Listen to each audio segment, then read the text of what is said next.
It's another day at the office, and Jack is exhausted. He has been working on his tasks all day, but his to do list seems to never end. And no matter how hard Jack tries, most of his days look like this. If nothing changes, eventually Jack will burn out. You see, we all have limited energy. When we start our days, we have our battery full. But throughout the day, we consume a good part of that energy working. Those who stop and rest come back the next day refreshed.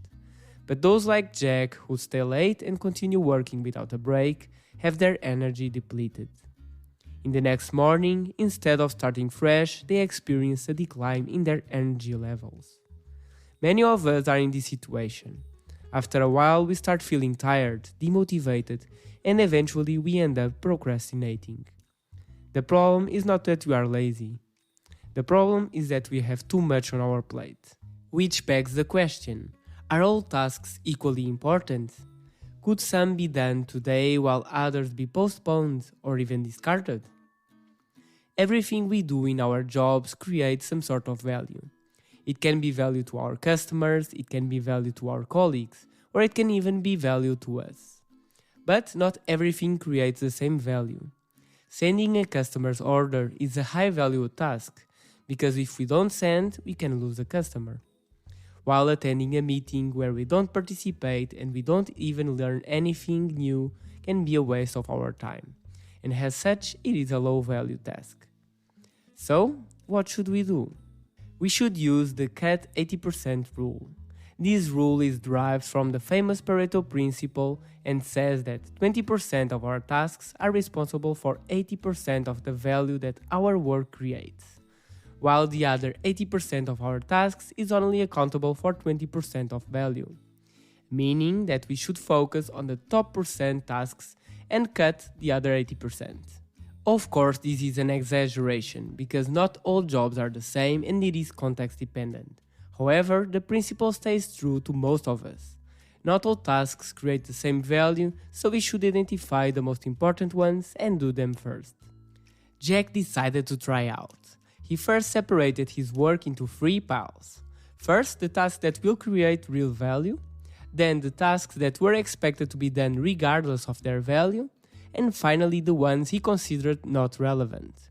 He's afraid he will look lazy by not tackling as many tasks as before, but he doesn't want to continue as before either, so he will focus on the expected and real value tasks first. Let's see how Jack's productivity changed from before applying the Cut 80% rule, when he was working hard without considering the value of each task, and after applying the rule. So before, Jack would spend the morning getting through emails, attending meetings, among other small to-dos on his list. Altogether, the value added wasn't that much. After lunch, it was more of the same, slowly progressing on his to-dos and more meetings.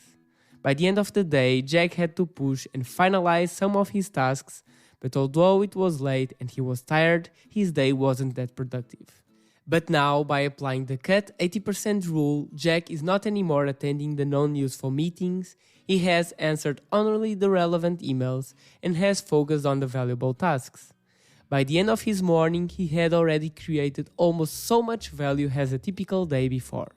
After lunch, he finalizes some not so important tasks that he's required to, but also finishes important ones. By 5 p.m., he has finished everything important and is ready to go home. Although he has worked less hours, he has created much more impact. Jack is much happier now and will never come back to the way it was before. However, it wasn't that easy to implement the Cut 80% rule at the beginning. At first, everything seemed important and nothing could be postponed. But answering some of these questions helped Jack find out what wasn't so relevant. Is this task aligned with my long-term goals? Will not completing these tasks have negative consequences? Is this task time sensitive or does it have a deadline? Is this task necessary for the success of the project? If the answer is a no to all of them, maybe it's because it's not that important. Work to create value, not to be busy. By using the Cut 80% rule, you will use your time in the most efficient way. Our energy is limited, So you want to have a good work-life balance while you keep increasing your work performance. Have you ever felt blocked at a task because you didn't know how to start or how to solve and you ended up procrastinating? If your answer is yes, you are not alone. You see, many of our tasks require not only doing but also thinking. And while the doing is normally on our computers, the thinking is usually better when we are off them. It is no coincidence if you ever had your mind blowing with thoughts when you were in bed ready to sleep. When we are laying down with our eyes closed, we are not doing or seeing anything, and that frees our mind to start juggling thoughts. The same can happen when we take a shower or even when we are driving back home. On those moments, we have our eyes open, but we are in a pilot mode following habits. Because we are not being distracted and need to make decisions, our mind is set free, and our thoughts start to bubbling. This is why you should separate the thinking from the doing. When you have a problem or a task that requires creativity, leave the computer and find ways that set your mind free, like going for a walk. By walking around, you put your body in motion and you set your mind free to focus on what you want to solve. Then, when you have some ideas, you can jump into action.